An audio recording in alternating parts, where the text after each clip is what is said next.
your brand is not just a logo on a billboard. Your brand is not just on your website. It is the culmination of the experience your consumer has with your brand through all of the touch points.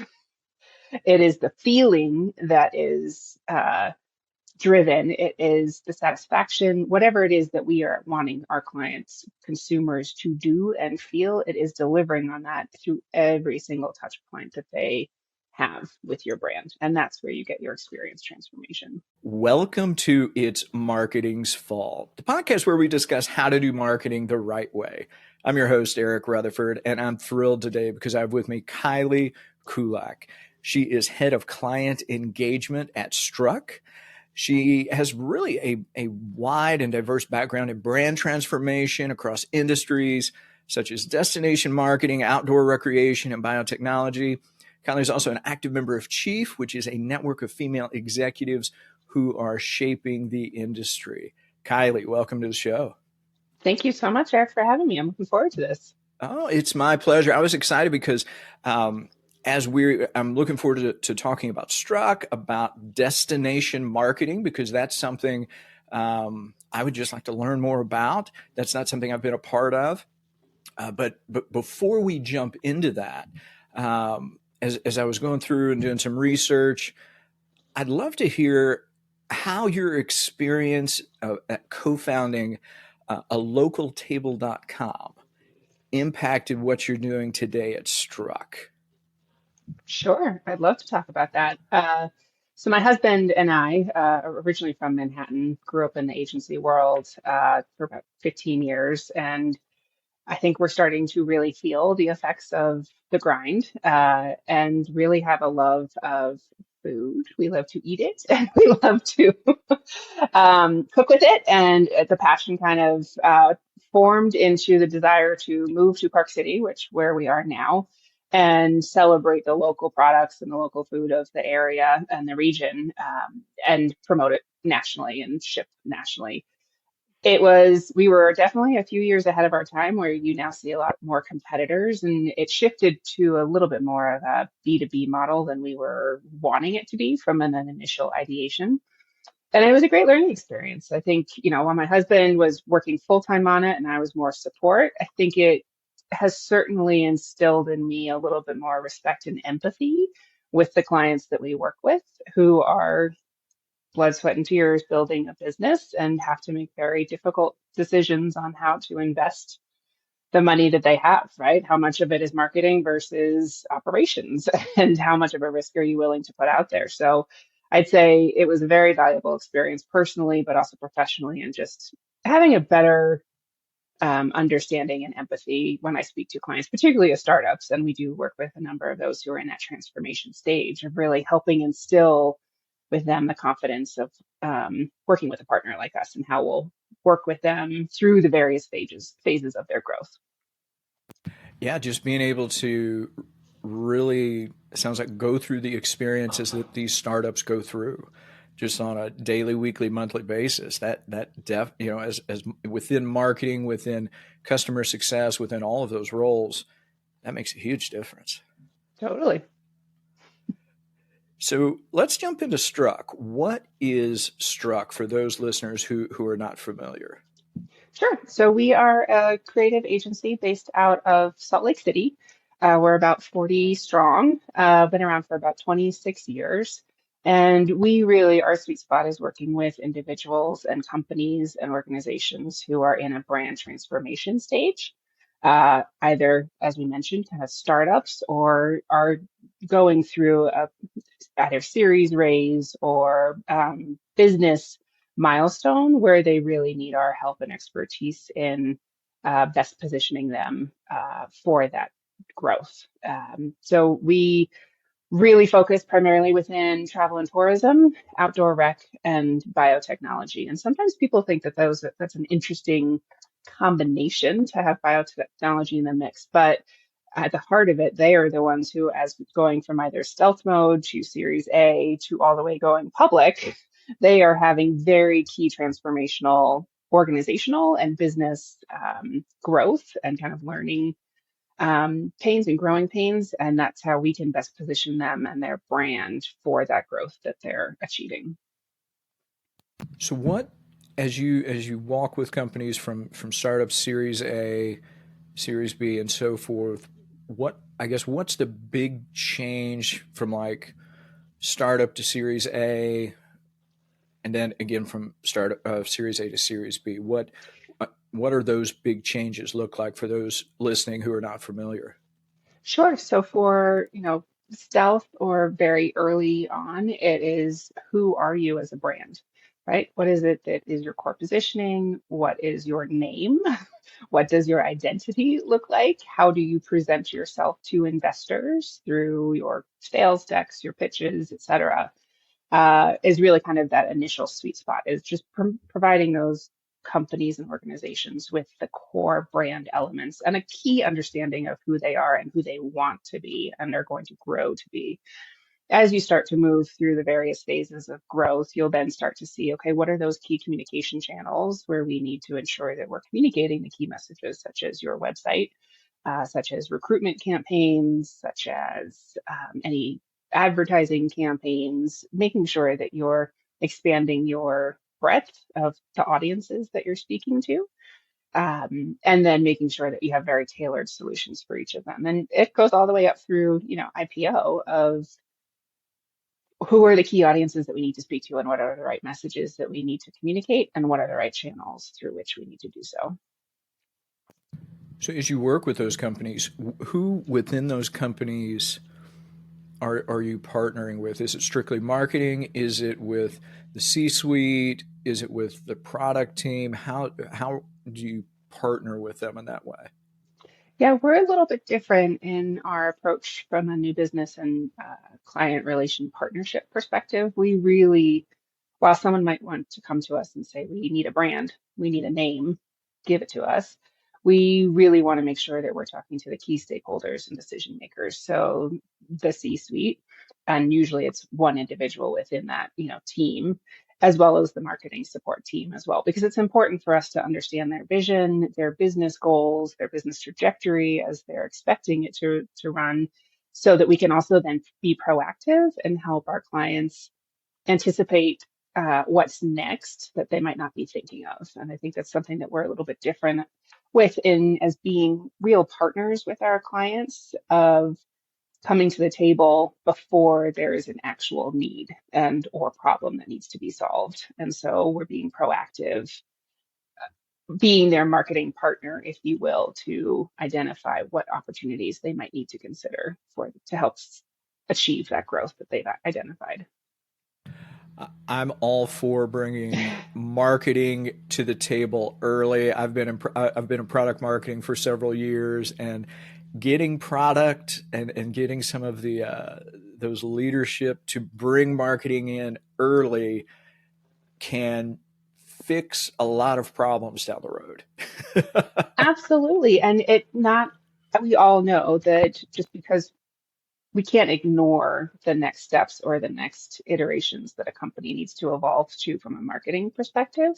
And you can't, flip a switch and say, okay, yes, that's an issue. Let's fix it right away. But having the visibility and roadmap of knowing these are things that are going to have to be addressed in a certain amount of time helps prepare everybody. And it makes the conversation with the C-suite, particularly the CFO, a little bit more palatable because it's not a surprise and it's not a huge investment that they hadn't planned for. That makes sense. And so as you work with these early stage startup, whether they're and wherever they're at in their journey, then so you're walking them through it. You're educating in some ways, but really trying to help them define their brand, their product, their vision, and then taking them through those stages. So it sounds like when they approach you, do they have a vision, or are they just saying help? Both. Okay. We've worked with a number of companies who are in the process of developing that vision, and we help support kind of the teasing out and the crystallization of who it is they are and what that roadmap looks like.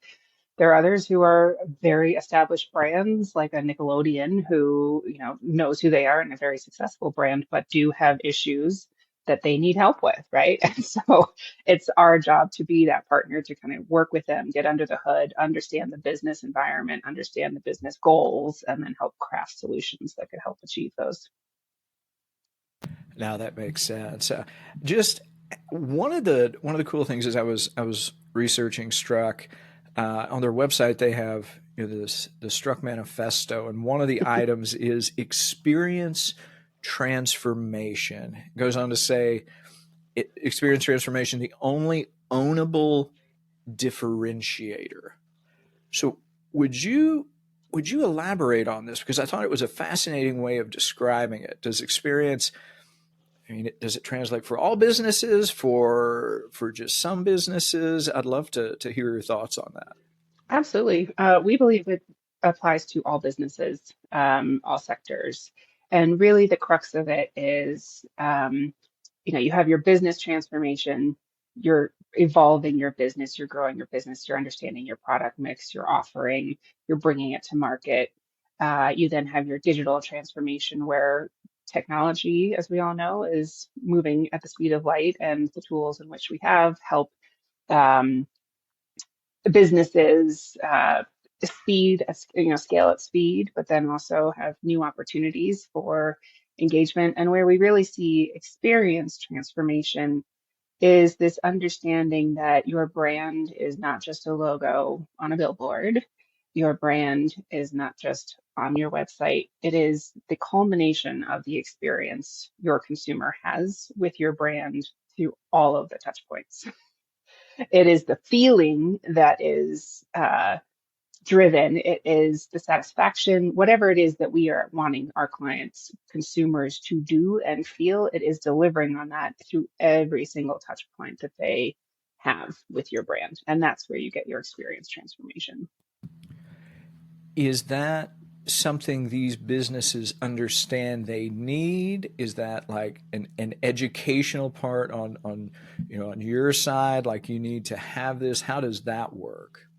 Absolutely. And it goes back to that conversation, the few conversations we have with them of understanding what their business goals are, what revenue targets are, the nuts and bolts of where they want to be in 3 to 5 years, what's their desired future state. And we start to work back from there. I think it was really interesting in one of our recent conversations with a client that really is well positioned, but needs to do a very serious raise. So it needs to be speaking to a number of investors. And when we told them how important having your conference room and your lobby reflect the brand that you are projecting and that they want to be investing in, was a wise investment, and they totally agreed. And if you're trying to have huge deals or have folks, commit a significant amount of money, they want to make sure that the brand that they're experiencing is consistent throughout. It would be much harder sell, I would imagine, if you were at a folding table. No, that makes sense. And it sounds then too, it's not just a customer facing consistency, but even internally amongst people who work there, right? Is that true? Absolutely. Recruitment is a huge piece. I mean, the most important thing about any successful business is that the entire employee base, from founder to newest employee, has a very clear idea of what the company is, what they stand for, and what they are bringing to the table every day. And for that, you need very clear messaging, you need very clear point of view, but you also need ways of making sure that you're recruiting appropriately with those messages, but then also training appropriately and kind of reinstilling that throughout the day and life cycle within the company as well with your current employees. That consistency of just communication, that consistency from the top down, from the bottom up with everybody then. Absolutely. So let's take a slight tangent and let's talk about tourism marketing. How does tourism marketing differ from marketing for other industries, or does it?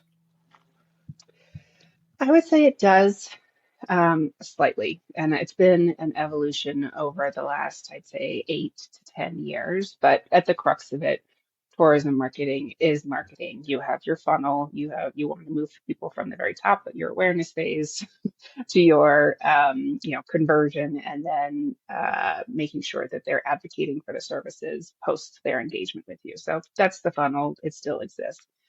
I'd say where destination marketing has had its challenges is what we've been seeing with overcrowding, with seeing infrastructure issues, and a lot of destination marketers have now found themselves becoming destination managers, which is a nuanced shift, right? So ensuring that the residents aren't upset of the influx of people coming to Newport Beach, let's say, that the residents aren't upset that they have nowhere to park when they want to go to their local restaurant, that the visitors are getting a good experience within the environment while they're there, and a safe one too. We want to make sure that folks who are visiting the state of Utah and are going to go down south and go camping or hiking, they are aware that how to be prepared so that there isn't a problem.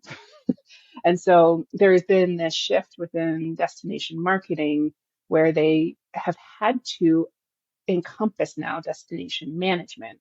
And that's not really what their responsibility is. They should be working with various parties in government and ensuring that there's more connection and communication and understanding of what goals are, and very strategically identifying what is the DM, the destination marketing job and what does success look like. But then how does that work with the local community and government to ensure that we're prepared for that when they come?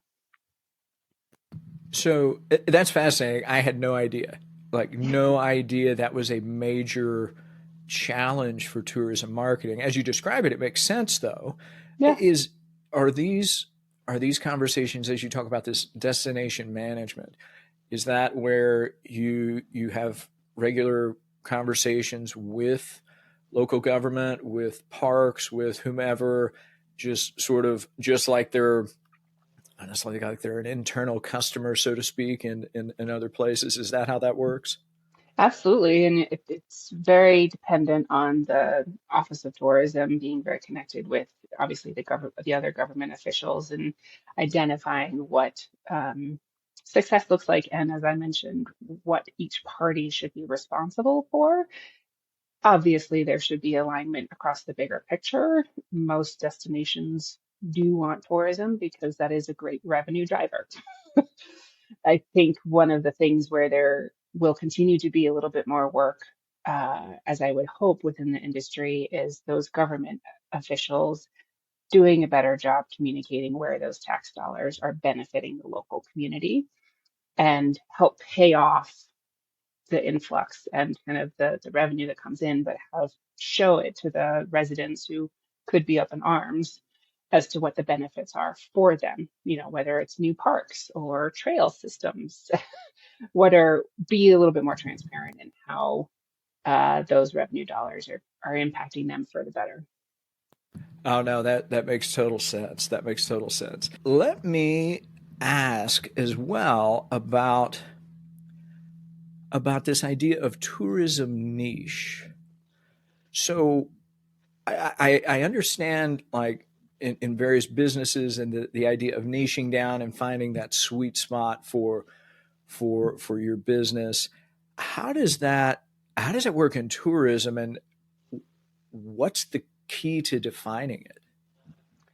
Sure. Well, we have a great success story with our longstanding relationship with the state of Utah. We've been the creative AOR for about 16 years. And we really, when we were engaged at first, we were in charge of creating the brand of Life Elevated and also promoting Southern Utah. And we did a fair amount of research and unfortunately found that our Red Rock parks were being mistaken for Arizona's, our downtown Salt Lake City was being mistaken for Denver. And so it was really a big challenge to say, okay, what is, Utah overall, and what is specifically the, the draw for Southern Utah and the parks. And we continue to do a fair amount of research. We did a lot of our brand positioning work, our defining of the brand, and that's where we really came up with the Mighty Five. We are the only state with 5 national parks within its state, all within, 4.5, 5 hours driving within each other. And we were able to create the brand of the Mighty Five and use that as the hook for the campaign that would then be rolled out with some of the key markets. We perhaps were a little too successful. We saw incredible visitation. We saw incredible ROI to the tune of over $338 for every dollar invested. And at that, we also recognized over those years that there was some internal pressures with the national parks, obviously not being as well funded as they should be. Local communities not necessarily having the infrastructure to accommodate the huge influx during certain months. And so, as we've worked with them over the years, we've evolved our messaging to yes, the Mighty Five will always be that hook, if you will, that will get the attention and then get them into that funnel that we talked about, and then communicate all the other destinations, experiences, getting off the beaten path, visit like a local, and then more importantly, make sure that you are responsible when you're visiting and understand what the conditions will be, respect the land, if it is trails, and making sure that they are going to have a positive experience while on the ground. So we even also created the Forever Mighty initiative, which was all about responsible tourism. Was that helpful? Yeah, it is. It is. It sounds like you really try and find what makes that destination unique Hmm. and what sets it apart from everything else. And that sounds like it could be a state like Utah, it could be an individual park, it could be a town, it could be any of those things. Is that true? And we do that, yeah. And we do that not just within our destination marketing. That is, we have that approach for all of our clients. It's really, we can only be the most successful when we truly uncover what is unique about your brand. We did the Snowbird campaign a few years ago. It's very famously called the One Star campaign. And that was the beauty of that, and why it has been so successful is that previously they had been promoting themselves as a family ski resort. I know you haven't been to Utah, but I will tell you, Snowbird and the Terrain is not a family ski resort. And it was really honing in on what made them unique and rugged. And for that hardcore skier, that we then were able to come up with a campaign where it took a negative, which were these 1 star reviews from people who were complaining there was too much powder, were complaining that there was, it was too advanced, all of these things that our core audience loves and was so excited about and, revered about that resort, that we really were able to focus in on our core audience. And that from there just became a gangbuster campaign. So it's for all of our clients, we always apply who are you and what makes you different and unique. And then that's what we leverage. Wow. Yeah, that's a major positioning shift from family to rugged extreme skiing and outdoors. Yeah. And to your, I think earlier when we chatted about the employee base too, I mean, when this came to life, it was so satisfying to see the reaction from the employee base who were like, finally, this is who we are. And this is, we are being true to how we are marketing ourselves. And to have that buy-in from the employee base was obviously hugely rewarding as well. Is that something where, as you go in it with some of these big rebrands that you're doing, do the frontline employees, the sort of the non executive, so to speak, do they sort of see and have a pulse on what the company's like, versus maybe executives who may or may not, or maybe they've been there a long time, whatever. Do you find that to be the case, or does it just depend on the individual business? I think it depends on the individual business. I'd say for the most part, a lot of companies are doing a good job of having a clear vision, mission, and communicating that to the employee base, whether or not every employee can recite it, that's a whole different story. But I would say most companies are doing a very good job of that. It's where we are able to bring our expertise is how we can really crystallize it and make it succinct, and then vet it. I mean, we also were responsible for the Palisades Tahoe rebrand, and if you're familiar with that resort, had a very unfortunate situation where their previous resort name was a slur, and obviously recognized that they needed to do something about that. And part of our process is ensuring that we communicate with all the key stakeholders. And I know we talked about the C-suite before, but it does mean employees. We even talked to the tribes that were involved with that, land, and ensuring that we got key feedback and input so that we could get a full 360 perspective of all the various individuals and stakeholders within this community. What are they all saying? What are the common threads that is really kind of the DNA, if you will, of this place?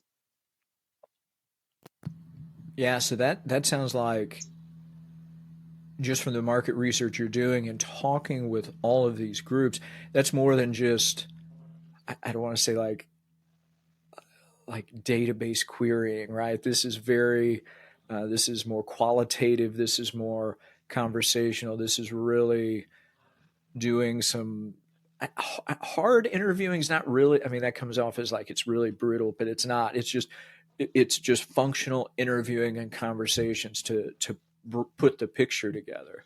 Yep, and we do both, right? So we ensure that we do have that kind of data-driven research and kind of certain surveys where necessary, and then marry that obviously with the qualitative to really uncover where the opportunity lies with the brand.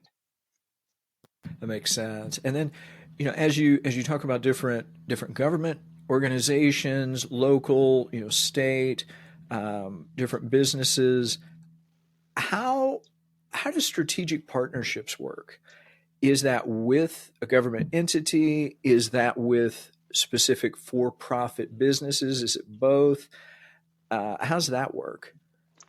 I'd say it's a little nuanced for each individual client and understanding what the client team, what their strengths are and what they can bring to the table, and then how can that be complemented. And it doesn't need to live within a certain vertical. I think it's really identifying where the synergies are that will help us achieve the goals of that strategic partnership. No, that makes sense. What makes a good partner, a good partnership versus a not good partner or maybe a less desirable partnership? How do you figure that out?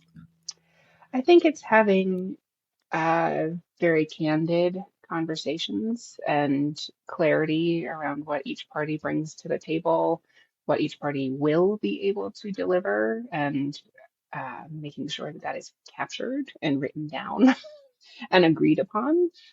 And, what the overall investment, not financial, but from a emotional, um, and what's the benefit for having this alliance and what would the better outcome be as a result of this, and having those really honest conversations. And sometimes they might be a little uncomfortable, but I think that's the most important piece, is having that level of candor, transparency, and the ability to outline what each party will be able to do to amplify the two efforts. So really trying to find that sweet spot of how both groups or all groups in a particular endeavor, how they can benefit from it, how it's not a like almost like the single pie example where Mhm. everybody's trying to get where there's only one pie and everybody's trying to get just as much of it as they can. You can have more pies, right? Everybody can win and benefit and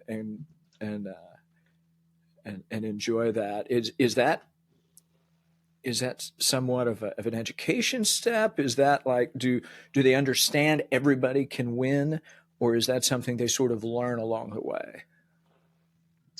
I think it is part education. I think it's part uh, opening. those individuals and those organizations' eyes to what can be possible rather than the silo that they generally, understandably, work within. And having those bigger conversations and asking those bigger questions that will help them think bigger and understand what the possibilities could be is our experience. Okay, and that makes sense. And I mean, in large corporations that I've worked in, it's I've experienced similar things where it's you're just trying to get everybody to see the benefit. And Mhm. so I was just curious within tourism, within destination marketing, if it functioned in the same way. And it sounds like it very similar. Yeah, and I mean that's where you need, if you're the director of tourism, that the individual at the top of the organization to set a very clear strategic plan, and generally those are 1 to 3 to 5 years of vision, and then be able to articulate and have components that other organizations under the tourism umbrella can help support and help deliver on, and having those conversations of how they're going to do it, right? What does this 12-month plan look like versus the 24-month plan look like? And checking into ensuring that you are tracking success too, because I think that one of the most compelling pieces of converting folks to engaging in those types of partnerships or supporting the larger cause is seeing, success metrics along the way of others. So how would you measure that success? Is it like sales? I mean tourism dollars? How do you measure both the effectiveness and the success of the marketing? Sure. I'd say at a very high level, you're looking at kind of the ROI, right? For the investment at the highest level in marketing, what has it driven in terms of tourism dollars and ROI? We have various levels of success metrics that we've seen with various clients under that. Particularly if you're looking for an awareness play, there are partners that we can bring to the table who can help do pre and post campaign awareness measures. If it is more about, for one of our clients, we were eager to extend the length of stay of visitation from 2 nights to 4 nights. So that's another, because then they're obviously spending more within the community with the local vendors and restaurants and hoteliers. The other component that we often look at as a creative agency is creative testing. And is it communicating the key messages that we identified as wanting to communicate at the very outset of our engagement? And is it driving the awareness and recall that we're looking at? So there are a number of factors that you're looking at when you're looking at kind of success of a marketing effort. But I think as we spoke a little bit before, I think where we might see a little bit more focus in the community is how do you better translate the success from an ROI perspective to an in-market community success metric so that you have more buy-in from the local communities too. That makes sense because if the community see the dollars coming in, the benefit that it can bring to them personally, Hmm. then then that definitely can swing the pendulum on support versus hostility. For I mean, Yeah, at some points, I'm sure it is hostility. absolutely. And there are some metrics that I've seen some destinations use of, for with this ROI, we were able to save you X amount of money in your personal, taxes. That's great, but that I don't know if it is as compelling as did you know that you were able to get this new park for your family because of this? Or, you now have this new infrastructure project that has been funded essentially by tourism dollars rather than a very high level number that maybe folks don't think about all that often because they didn't have to pay it. Yeah, so it sounds like if you can make the more tangible you can make it, the better it becomes in terms of buy-in. Hmm. I would agree. Excellent. So as we're wrapping up here, one takeaway that you would like to leave the listeners with, either in terms of marketing, in terms of destination marketing, even in terms of rebranding, would love to just open the floor.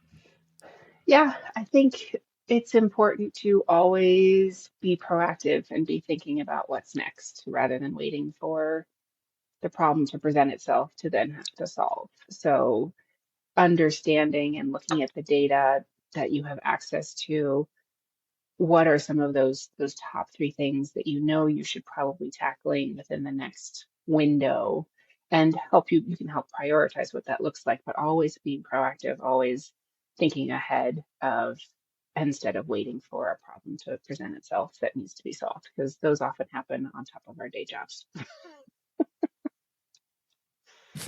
Oh yes, yeah. The reactive is can cause incredible problems. Uh, Exactly. And those will happen. That is oh, fair to say. But as much as you can mitigate that, I would recommend that for some peace of mind for your marketing listeners.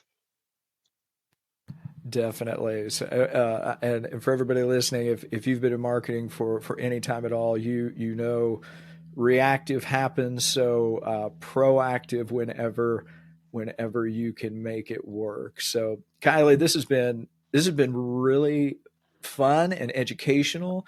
I've learned about destination marketing. Like I say, it was very much outside my sphere of understanding. So this has given me a much better picture of both the challenges and the benefits that it has. Thanks for joining me today. Awesome. I loved it. Thanks for having me on, Eric.